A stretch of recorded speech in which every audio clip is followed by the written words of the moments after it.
Peck, architect. Or mason. There he is. Iggy Peck, architect.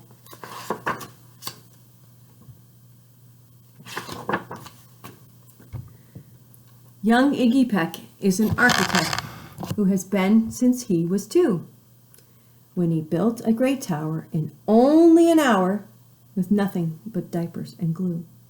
"Good gracious, Ignatius," his mother exclaimed, "that's the coolest thing I've ever seen."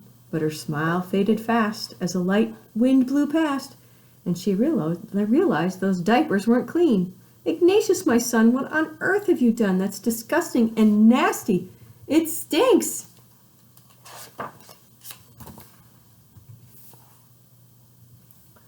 But Iggy was gone. He was out on the lawn using dirt clods to build a great sphinx.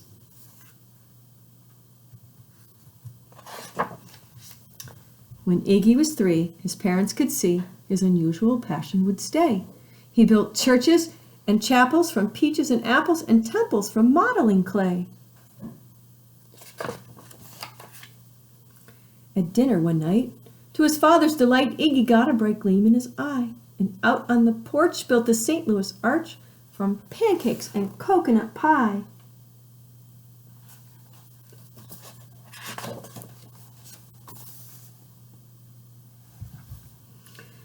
Dear Ig had it made until 2nd grade, when his teacher was Miss Lila Greer. There she is.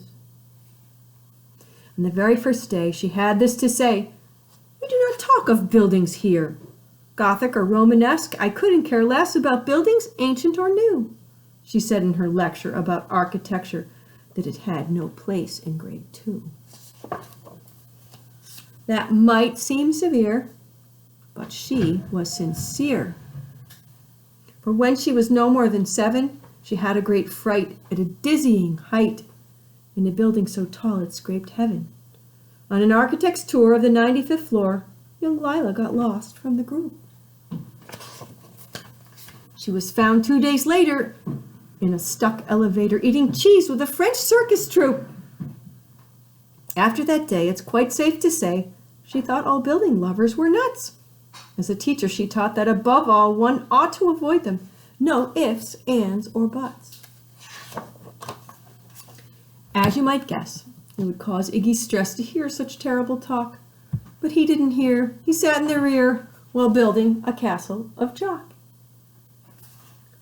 "You, Iggy Peck, your desk is a wreck. Tear down that castle right now." "You will not build in here. Is that perfectly clear? Do you need to see Principal How?" "No, ma'am," Iggy said. And he lowered his head and his heart sank down to the floor. With no chance to build, his interest was killed. Now 2nd grade was a bore.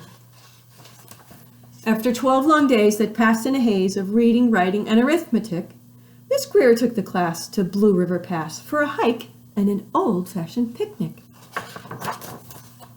They crossed an old trestle to a small island nestled in the heart of a burbling stream. But they no sooner passed than the footbridge collapsed, and Miss Lila Greer started to scream. "We're trapped here! Oh my, alas, kids, goodbye!" Her eyeballs rolled back in her head. She dropped to the ground with a vague groaning sound, and luckily just fainted. The class was amazed. They stood there quite dazed, uncertain of what they would do. But one bright young man was off hatching a plan which started with Miss Lila's shoe. Soon each lad and lass there at Blue River Pass was working together as one. And when she came to, Miss Lila Greer knew that something quite brave had been done.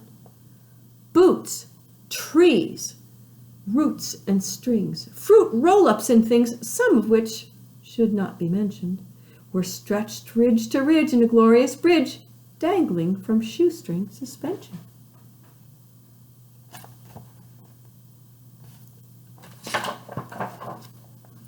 It all became clear to Miss Lila Greer as she crossed the bridge over the stream. There are worse things to do when you're in grade 2 than to spend your time building a dream. Now every week, at Blue River Creek. Elementary, in second grade, all the school kids can hear, along with Miss Greer, how the world's greatest buildings were made. The weekly guest speaker, in t-shirts and sneakers, talks of buildings from Rome to Quebec. Of course, he's the guy who builds towers from pie, that brilliant young man, Iggy Peck. The end.